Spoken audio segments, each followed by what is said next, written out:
Britain is facing yet another strike. This is the largest ever healthcare strike due to pay disputes. Health workers are demanding a pay rise that reflects the worst inflation in Britain in 4 decades, and also to deal with the cost of living crisis. The government says that would be unaffordable and will not be able to meet this demand. In this edition of The Spotlight, we will look at the UK's precarious economic predicament, one affected by inflation and a cost of living crisis, while plagued with massive protests, which will continue to disrupt the economy even further. First, let me introduce our guests for this edition of The Spotlight. Clive Benzies, researcher and political economy analyst, joins us from London.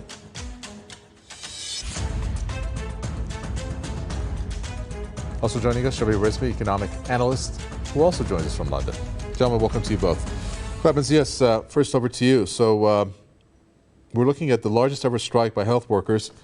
And just prior to this broadcast, taking a look at some of the towns that are involved here, it seems like towns are added to the list of places where these nurses are striking.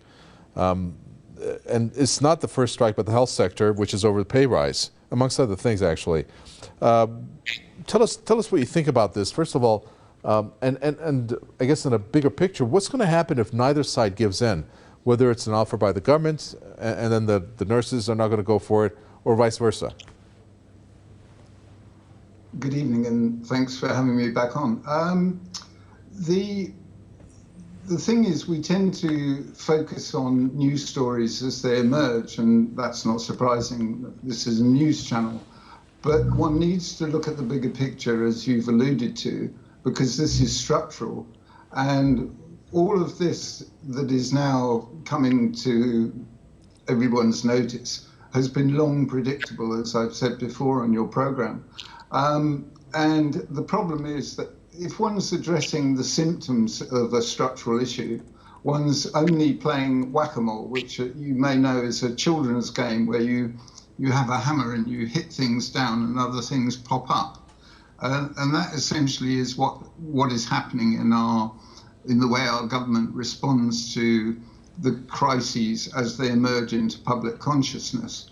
And nobody is actually addressing the fundamental structural problems which are related to money.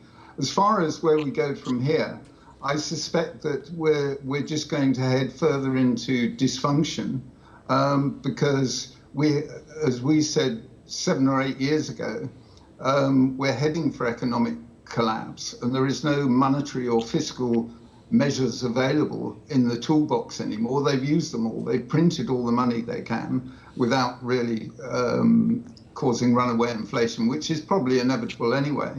And they can't raise taxes because people are strapped in any event. So, in the last 3 years, they basically sabotaged the economy, and we're now paying the price.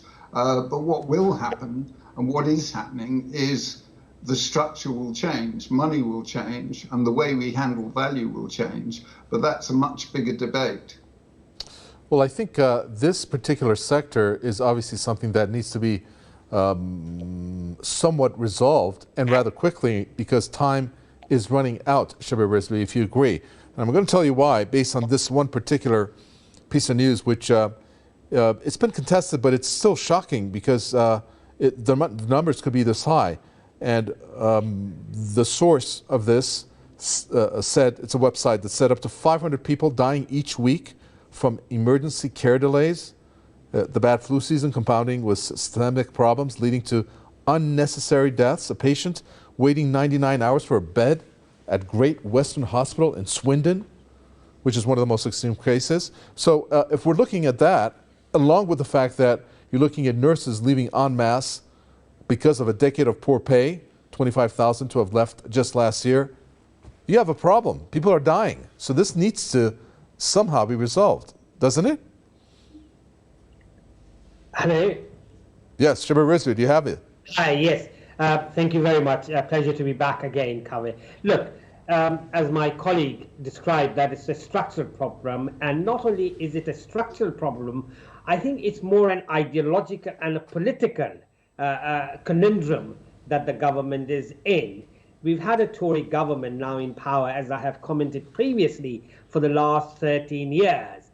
They have presided over the most stringent form of austerity measures, And what austerity meant was that, the poor people had to, or the lower income people had to tighten their belt, and we were told the sort of story that we are all in it together. In reality, it's only the top 1% who were not in it together, and as we know, over the pandemic, over the last 2 years, the rich and the wealthy have had their wealth increase twice as much, whilst the poor working, the nurses, the firemen, the people working in the railway services, they've all had to sort of have less income in relation to what inflation has done to their income. But I think the important thing is that, yes, deaths are occurring, and this could be sort of, if you like, the effect of the pandemic as well, because for the last 2 years, the cancer patients, the people who've got cardiac issues, older people with multiple sort of health issues have not been seen to in a proper way. I understand that the figure is about 1 million visits which are outstanding, which have to come through the pipeline. So all those aspects are having an impact. But I think, the government always talks about we don't have the money to sort of give 10%, 12% increase to the employees working in the state sector. We have about 5.5 million people working in the state sector in the UK, but we can find the money to send to Ukraine. We are continuously sort of pumping money in that war. So if that money were not being sort of wasted in that direction, people could be paid better salaries here. And the whole issue could be resolved very easily. But as I said, it's a political and an ideological issue whereby the Tory government always feels that the poor should sort of feel the pain more than the wealthy. And they have gone in that direction for the last 13 years continuously, and the poor have become poorer. And we have, as other commentators and myself have said, that in UK we have over 5 million people going to the food banks. These are working poor, if you like. They don't have enough income to be able to sort of feed their families. And with the cost of living crisis and the sort of energy bills that are coming through the door, that is putting a huge pressure on people's purses. Hence, they want more money so that they can have a reasonable living standard. Sure. Well, maybe it's a good time to ask this question, Clive Menzies, as to the structure that exists in the, for example, the public health sector vis-a-vis the private sector for health services, in terms of going to private, either doctors or what have you, to deal with health-related issues. Because as it is, if we're looking at this many deaths happening in a week, I would call that an emergency situation. But maybe because people can't afford it. And I'm asking this question because Shabir Rizvi talked about how the poor obviously can't afford going to a private doctor maybe, and they need to go to a public doctor. Is that how it works in the UK? And if that's the case, the bigger question is, based on a statement by one analyst, is that the government is doing this on purpose because they want to privatize the health system. Is that the case? Well, there's a lot of questions to explore there. First, on the question of excess deaths, not only the excess deaths arising due to stress on the NHS itself, but the NHS has been complicit in promoting excess death through an elephant in the room that nobody is discussing, and that's people dying through vaccination. Post-mortem data is coming out in droves in that fashion. And I'm not sure what the current number is, but our excess death numbers every week are way in excess of the averages. So it's not purely down to the inadequacy of the NHS. As far as private healthcare is concerned, there was a secret report produced, I think, around 2005 that was leaked. And basically, when Thatcher left office, who would never have dared try and privatise the NHS, the management costs, in other words, the non-medical costs, were 3%. By 2005, that had risen to 14% as more and more layers of management were put into the NHS. And the American model, which is the insured model, at that time was 20%. I suspect it's larger now because you have the Obamacare provisions. So private provision or public provision is not really the issue here. And there is a much deeper issue as to whether our healthcare system, the conventional allopathic medical system, is fit for purpose, because actually the primary responsibility for one's health is oneself. And there is much that we can do personally to avoid taking medications that are harmful, to eat healthily, to not do all the things that are bad for us. So this is a very wide-ranging discussion that goes way beyond money, but money is the medium by which everything is being mediated. And as Shabir has said, we've got money galore for the green agenda and all sorts of, in Britain, our freedoms are being curtailed by remodeling of the roads to cut out car usage. So all this money is being spent. Okay. It's not been spent in the right way. Right. Well, let's move on to a broader picture here when it comes to strikes. Shabir Rizvi, I mean, the UK is, if I may use the word plague, is plagued with strikes, because we're looking at what happened last year and now through this new year, which is not so new anymore. Just last week, you had 500,000 who went on a strike, the largest strike in over a decade. Teachers, civil servants, train drivers, and university lecturers.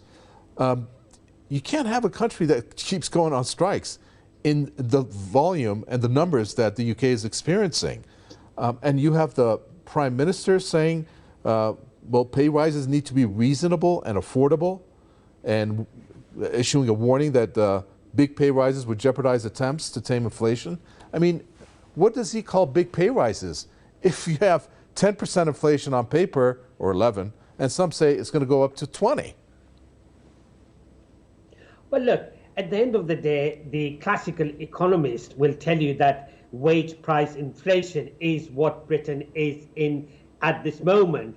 If wages or salaries increase by what inflation is, that will feed into more inflation, and then you'll have a vicious cycle of higher and higher inflation.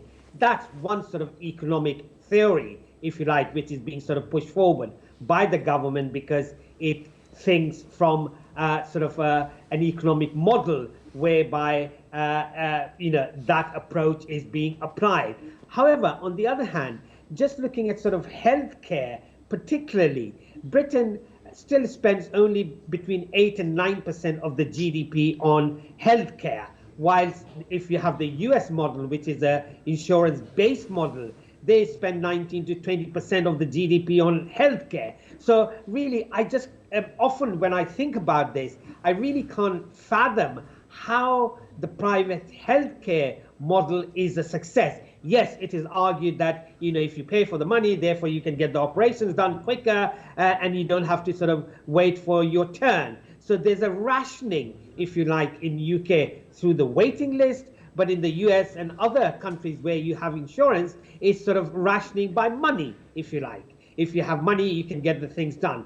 But at a sort of bigger sort of level, the question that you were posing, that yes, it is quite an interesting situation that we have at this moment, that many professions which never took strike action, particularly the nurses, which for the first time in their history were taking strike action. And then you had, university professors, as you said, university lecturers and so on, and other sort of public sector employees who are taking action on a regular basis. So Britain is in a sort of a difficult situation. And I think what the ruling elite is trying to do is what Margaret Thatcher did 40 years ago, right, to muzzle the unions. Margaret Thatcher took on the miners' union at that time and completely destroyed the mining communities. And 40 years later, certain parts of the UK, which were based on, the economies were based on coal mine, got coal mines, they're still sort of suffering 40 years later, 2 generations later. Right. So what I think this government is doing, and there is discussion now that they want to pass new legislation whereby strike action will not be allowed. There will be sort of other restrictions whereby taking a strike action would not be easy. Therefore, what they're trying to do, I suspect, through this particular approach is to incapacitate the unions and the power that they may have at this moment to fight for their members and demand better income and better sort of quality of work. Right. Well, that's been a controversial issue, Clive Menzies, if you agree, the way that the government is introducing legislation to stop the strike action. But they've applied that to, sectors that involve either health or security, to put it in a general sense here. But in terms of the government response is what I want to ask you. I'm looking at the statement made by Sharon Graham, leader of the Unite Union. She has said that she wanted Sunak to come to the negotiating table, and she says this government is putting lives at risk. Rishi Sunak has said, I've held constructive talks with the trade unions on pay and affordability and continue to urge them to call off the strikes. Either Sunak is not saying the truth or Sharon Graham is not. Which is it, do you think? Well, I think they're both operating under an illusion, and I'm not convinced that unions are what they were 40 years ago. I think they're very much part of the problem. What we're witnessing through these strikes and what we saw through COVID was the deliberate, premeditated destruction of the economy. Shabir mentioned wage push inflation, which was a reality in the 1970s. I don't think it's something we can ignore. But I think as far as the percentage we spend on healthcare is concerned, and he was comparing that with 19% America, for America, that is not much of that is actually going on healing people. Most of it is going into those that control money, who control the pharmaceutical industry, the oil industry, and every other industry. So in terms of how do we bridge this gap between Sunak and Sharon, I didn't catch her second name. It's okay. It's an irreconcilable gap at the current stage. It is inevitable, and you talk about inflation of 10%. I would suggest to you that for a large proportion of the poorer people, inflation is much higher. And average inflation statistics are invariably misleading, as are many statistics, because within those averages there are a huge number of different experiences, and our research would suggest that inflation is probably running much higher than claimed by the official figures. All right, since we're running out of time here, I'm trying to understand, based on my thoughts, where to go with you, Shabir Rizvi, on my next question. And all I could come up with here is, when you take a look at the different economic factors or indicators of the UK, it doesn't look good. So my question to you is a headline that I read, which is really quite shocking in a sense. It talked about the lost decade, where the UK may be facing a lost decade of growth if action isn't taken to address the different issues that it's dealing with. And it really looked at business investments and also worker shortages. First of all, do you think that the UK has reached a point or is going down a path that it may lead to a lost decade? Explain to us what that means. We know that Japan went through it. And also, what is the government actually shaping itself to deal with it if this is a path that the UK is going down in? Well, not only are we facing a lost decade, but we've had a lost decade which has just gone by since the financial crisis of 2008. More than a decade has been lost, where the standard of living of the ordinary people has been reduced drastically, where working conditions have deteriorated, where people are working longer hours. Some people are doing 2 or multiple jobs to ends meet. And then on top of that, you have crisis upon crisis. The whole sort of COVID issue, as my colleague has quite eloquently pointed out, has had its impact. But the real issue is, as I keep sort of reminding your viewers is that there is a fundamental problem in the UK, the way the political system and the economic system is operating. It is operating in the interest of 1%. And that 1% really, or even less than 1%, is not very much interested in the ordinary people. What British government or the Tory parties would like is, as some people have said, that Singapore on the Thames, whereby there is very little sort of regulation, and then the employees are exploited as much as possible. However, Singapore has a different model, and they've done very well in some ways for their population. But here we have a 70 million population. We have disparity between north and south of the United Kingdom. We have within London pockets of extreme poverty. If you walk anywhere in London at this time or over the last previous few years, people are sleeping on the streets as well. If it's that bad, and I'm guessing it is since you're saying that, Shabir Rizvi, Clive Menzies, do you think that the line has been crossed? This strike that took place last week, it was very telling because you had so many people and they were all standing, and I think they were looking down at Downing Street, if I'm not mistaken. But they were just standing, and the looks on their faces, it looked like desperation in a sense. They want their situation to be resolved. Are we looking at a point where the 1%, if the government favors them, that's not going to matter because people are going to get desperate, and numbers are going to overwhelm that 1%? Quickly, if you can, under a minute. Okay, the government isn't in control, and looking to the government to resolve this probably isn't going to work. The Labour Party, led by Keir Starmer, he's a member of the Trilateral Commission, which is one of these global think tanks, and they're all following the same script.